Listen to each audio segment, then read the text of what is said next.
Vous avez évoqué les uns et les autres l'aspect aussi pédagogique. Effectivement, on peut repenser aussi à la valeur de certains salons, les salons de l'automobile. Outre le fait de montrer effectivement les nouveaux produits, c'est aussi de montrer l'innovation du secteur. C'est peut-être demain adresser des sujets en termes de formation, en termes d'ouvrir à ce qu'on appelle purement l'activité commerciale où voilà, j'expose un produit et je vais chercher d'éventuels clients. Mais ça pourrait être quoi d'autre l'éventail d'ouverture d'un événement, voilà, quand on parle effectivement de liens, de travailler pour les changements sociétaux. Qu'est-ce que on pourrait, quand on parle du secteur automobile, on verra ce que sera le salon de la mobilité dans un an, je crois. Voilà, c'est un secteur qui a du mal à recruter, qui a du mal en matière première, il y a plein de choses. Ça peut être un salon où en même temps il y a des formations. Enfin, c'est aussi c'est aussi une marque, industrie qui peut être présente où on a des jeunes aujourd'hui, voilà, en apprentissage et on peut leur expliquer ça veut dire quoi, comme était un peu aussi l'usine extraordinaire. C'est-à-dire qu'il va falloir imaginer tous ces mélanges en fait de formats qui a pu exister, qu'on peut mettre effectivement au service d'une industrie. Et là, on a au service de l'industrie automobile. Évidemment, on ne parlera pas de l'électrique, bien entendu, qui sera mise en avant, mais il y a aussi l'hydrogène. Comment on va faire avec l'hydrogène? On a Air Liquide qui est leader pratiquement aux États-Unis, mais en France, on en parle à peine. Il y a tous ces sujets-là qui font qu'en fait, un événement peut avoir des sujets de société absolument intéressants. Et je pense que, comme tu le disais, il est plus judicieux pour un annonceur de, au lieu de mettre 2 millions sur juste un événement, de se dire à quel endroit je vais et à quel endroit je m'associe avec quel autre annonceur qui sont dans le même prisme. Et ça, nous, d'être au milieu de ça, enfin, je trouve que ce serait absolument fabuleux parce qu'on a les moyens de réfléchir avec eux et de se dire, voilà, quels sont les gros événements de demain qu'on pourrait mettre en place avec des grosses thématiques qui seront en format salon, mais qui ne seront pas un salon, ce sera un autre objet. C'est de le dire pour faire référence. Il va falloir trouver un autre nom. Peut-être. Libre à chacun. En tout cas, j'aimerais rebondir sur le volet formation que tu as évoqué. Là aussi, je pense qu'il y a un marché absolument colossal. D'ailleurs, c'est pas pour rien que les GAFA se positionnent dessus. Quand on voit LinkedIn et tous ces outils, quand on voit Google et ses Google Institute, et je sais pas vous, mais moi aujourd'hui, quand je vois des CV arriver chez Unimev, très régulièrement, j'ai la certification marketing Google qui est à peu près au même niveau que le diplôme, j'allais dire, reconnu éducation nationale. Ça dit quelque chose de l'évolution des mœurs, de comment on se forme aujourd'hui. Moi, mon rêve, c'est demain d'avoir sur un CV le fait que tel individu participe très régulièrement à tel salon, à tel congrès, à tel événement, en fait, puisque ça dirait beaucoup. Et il y a eu des mouvements sur ce possible-là, quand on voit IFTM, très intéressant le chiffre qu'a fait IFTM, en ne pouvant pas se réunir en se disant, nous, on virtualise, option A, j'imagine qu'il y avait beaucoup d'autres options, ou alors on va développer une émission vraiment à vocation de formation, mais on ne va pas le faire seul. Coopération, on va s'associer avec des organismes de formation très intéressants pour que demain, tous ceux qui aient participé à ces ateliers IFTM se soient reconnus dans la profession, etc. Alors, je ne pense pas qu'on mange aujourd'hui avec ces nouveaux modèles-là. En revanche, ça, c'est ce que peut permettre l'événement à un instant T, et tout au long de l'année, le modèle du Hub Institute est, je trouve, un modèle très intéressant aussi à observer.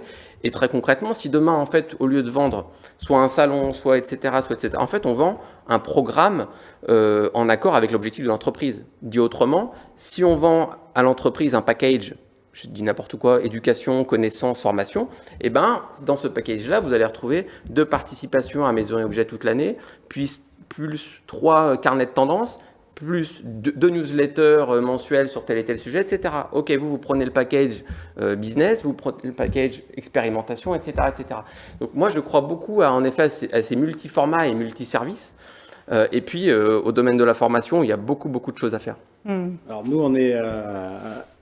on n'est pas au niveau de LinkedIn et de Google, mais on lance là le 1er septembre Maison Objet Academy, qui est vraiment de la formation pour les professionnels.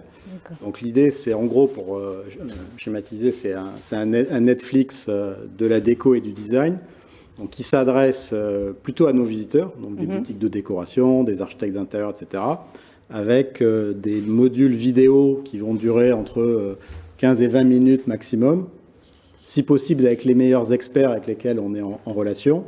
Et donc, moyennant un abonnement mensuel, nos communautés, plutôt visiteurs, pourront avoir accès à l'ensemble de ces contenus. Et on prévoit d'avoir entre 10 et 15 vidéos tous les mois qui seront mis en ligne.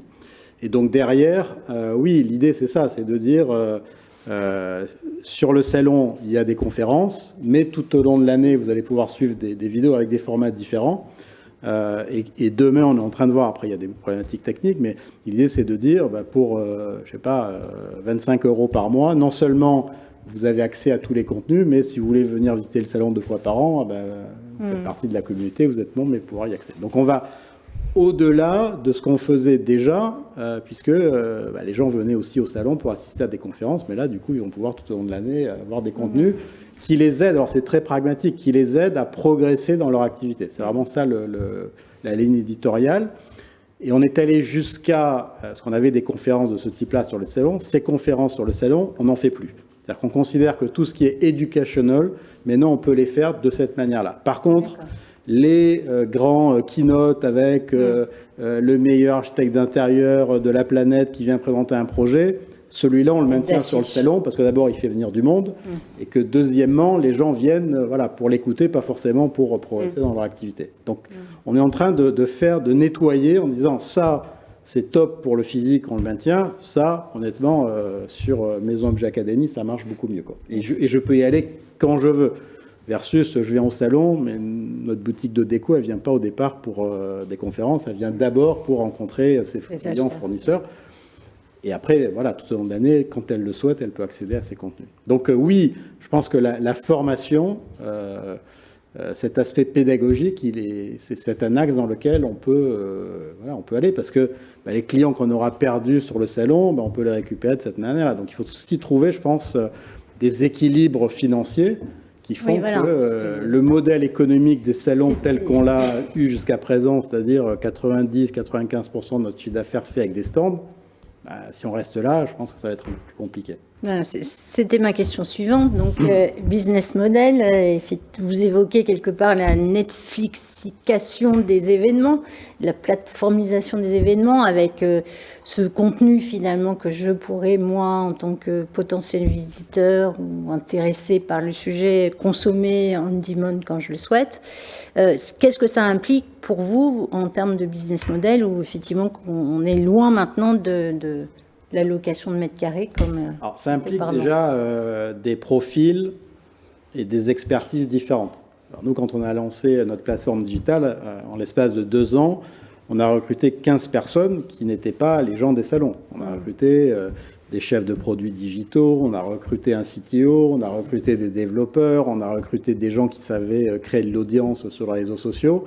Donc déjà, ça veut dire recruter des animaux un peu différents que ceux qu'on a, sachant que les deux doivent travailler ensemble après. Parce qu'il y a vraiment des passerelles, mais en tous les cas, il faut ça, parce que c'est pas en plus les mêmes process dans le temps. Quand on fait un salon, on est tous mobilisés par tiens, il faut que tout soit prêt à telle date. Quand on fait du digital, c'est tous les matins qu'il faut créer du trafic sur le site, sur les réseaux sociaux, etc. Donc ça, c'est le premier point. Et après, je dirais que le reste est pas si compliqué que ça, parce que il faut créer du trafic, créer de l'audience, mais non, c'est à peu près le faire, même sur les réseaux sociaux et sur le digital, les gens ont appris à le faire. Et après, il faut, je pense, arriver à créer un écosystème de partenaires experts, notamment quand on parle de formation, de ce qu'on fait. Mais globalement, quand vous êtes animateur d'une communauté dans un secteur, tous ces experts-là, vous les connaissez, parce qu'ils viennent animer des conférences, parce qu'on s'adresse à eux, etc. Donc ça, c'est pas si compliqué que ça.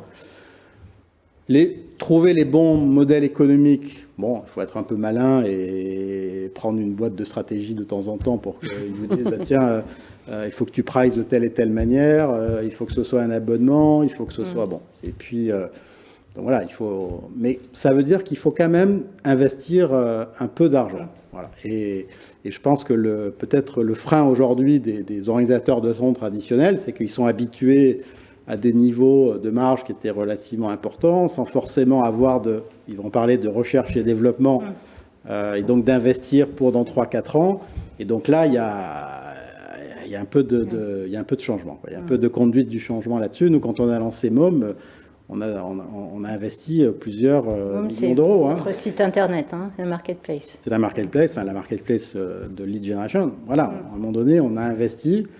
Voilà, donc il faut quand même ressources, expertise et quand même un peu d'investissement parce que ça gagne pas de l'argent tout de suite, quoi. Alors, le salon, on a été mal habitués, c'est-à-dire que on lançait un salon, s'il marchait bien dès la première année, ça gagnait de l'argent. Bon, là, sur le digital, sur la formation, il faut être un peu patient, quoi. Donc je pense que c'est un élément aussi qu'il faut prendre en compte, quoi. Marianne, chez vous, vous êtes dans la même dynamique? Oui, on est dans la même dynamique, donc une marketplace en cours, changement des profils complètement, des collaborateurs. Alors parfois on essaye de faire monter certains collaborateurs sur du digital quand ils ont ce goût-là. Mais sinon, effectivement, on cherche des profils très différents. On va vraiment vers une expertise sur le marketing de mise en relation qu'on n'avait pas forcément, nous, en tout cas, sur les salons, on n'avait pas forcément cette compétence. Donc, on va vraiment chercher ces compétences-là. Puis nous, on cherche aussi, en externe aussi, les bons outils. Et alors, quand on parle digitalisation, il y a tout un tas d'outils différents. Il faut être au clair de sa stratégie.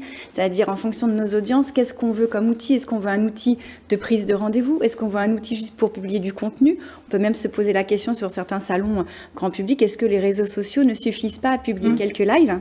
Faut vraiment, on n'est pas forcément obligé de partir sur une plateforme. Il faut être au clair et je pense que chaque salon, en fonction de son audience, même y compris des salons grand public, de l'un à l'autre, il peut y avoir des vraies stratégies différentes. Donc c'est qu'est-ce qu'on veut faire?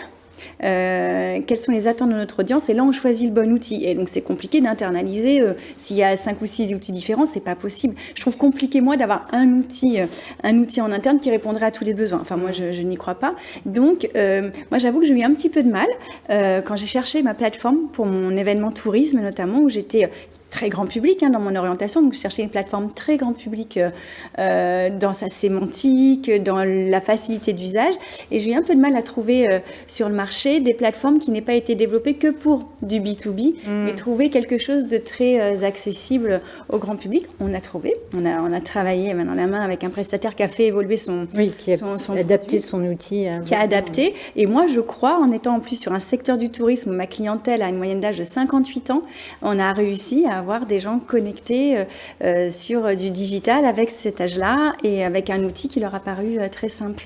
Donc je crois qu'il y a encore beaucoup de travail aussi, malgré tout, sur les outils en interne, mais aussi sur des outils qu'on peut trouver benchmarkés en externe. Ils changent tous les jours, quoi. Mais oui, donc évoluent, internaliser, c'est vrai que peut-être qu'on passe à côté d'une structure peut-être plus innovante en externe et donc, je trouve qu'il y a encore beaucoup de portes à ouvrir d'un point de vue technologique. Quand même.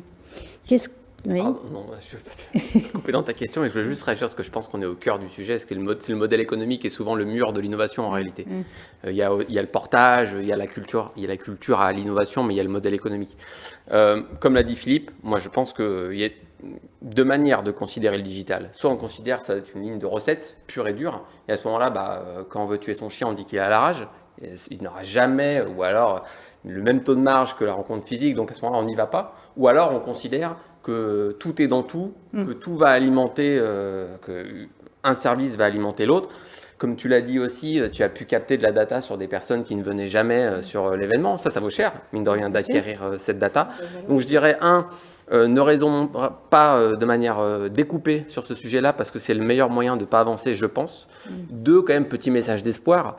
J'ai ouï dire que ceux qui dirigeaient le monde aujourd'hui, Google, Facebook et tous les autres, étaient des acteurs du digital. Ce qui montre bien qu'il y a un modèle qui tourne et qui peut même absorber absolument tout le reste. Donc ce que je veux dire, c'est que ça, c'est pour répondre un peu quand on me dit parfois, mais tu vois bien, il n'y a pas de modèle économique derrière le digital. J'ai raté les 20 dernières années. Il y a un truc qui s'est passé, Le Bon Coin, etc. Ces gens-là tournent, vivent, se sont imposés, voire même volent des budgets à ceux qui organisaient des choses physiquement, le retail et les places de e-commerce, etc. Je vais être d'accord avec toi, mais je prends la partie événementielle et la partie plus globale sur le digital. Effectivement, aujourd'hui, Maître du Monde, de l'autre côté, tu as une défaillance d'emploi qui est juste énorme parce que tu as deux côtés. Je parle sur la partie événementielle qui est un peu différente sur les agences d'événements que les salons. Parce qu'effectivement, avoir son salon, faire sa plateforme, nous, c'est, je pars sur LDR et si je multiplie ça par le nombre d'agences d'événements qu'il y a à l'assaut, c'est 180 événements qu'on a réalisés entre septembre 2020 et septembre 2021. 180 événements avec des plateformes différentes à chaque fois, puisque c'est pour des clients différents, avec des envies différentes. Le modèle économique, il n'est pas simple du tout. C'est-à-dire, au-delà qu'il soit pas simple, c'est de se dire, je l'internalise, je l'externalise. Effectivement, le digital, on en faisait tous, on faisait du stream et tout, mais pas tout dedans. Est-ce que mon copain, c'est Teams, c'est Zoom? Chaque annonceur a une plateforme différente ou soit veut sa plateforme.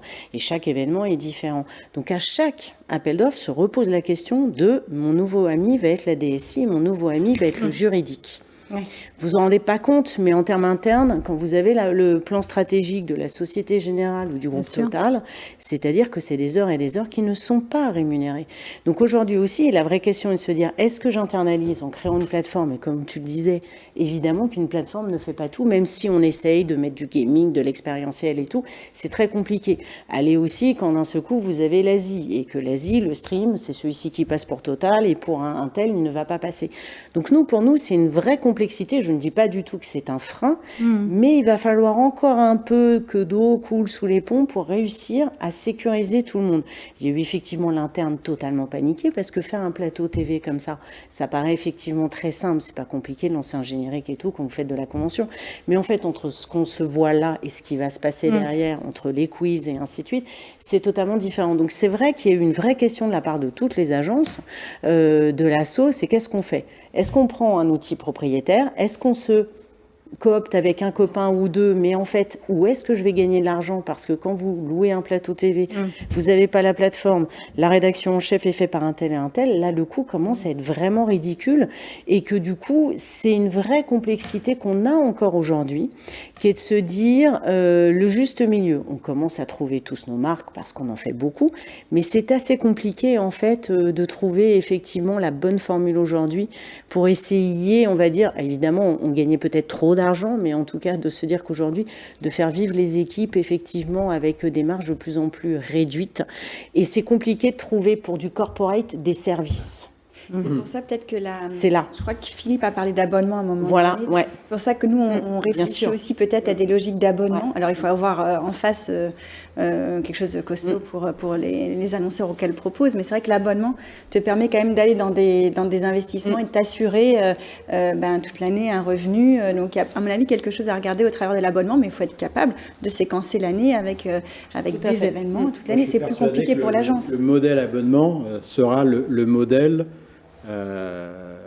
prédominant, alors pas dans les salons, en tous les cas dans l'animation des communautés.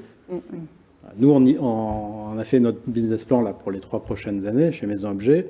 On imagine que d'ici à 3 ans, 30% de notre chiffre d'affaires, ça sera plus des stands. Donc, et là-dedans, il y a 90%, c'est de l'abonnement. Parce que sur notre plateforme digitale, on est sur un modèle d'abonnement. Les gens payent tous les mois pour pouvoir diffuser leurs produits. Sur l'académie, on est sur le même sujet. Peut-être que demain, sur les salons, ce sera la même chose. On a eu, nous, pendant longtemps, on donnait la possibilité à nos exposants de payer en 12 fois. C'est-à-dire, ils payaient, on faisait un prélèvement. Bon, finalement, c'était déjà un modèle d'abonnement. Un modèle d'abonnement, oui, tout à fait. Nous, c'est vrai qu'on a eu comme stratégie de développer notre propre plateforme, qui fait qu'on a pu le voir au fur et à mesure. Sur les 180 qu'on a dû faire, on a dû faire une centaine sur notre propre plateforme, lorsque les annonceurs étaient OK pour prendre, enfin surtout la DSI, de prendre notre plateforme et de s'assurer que tout était en cybersécurité.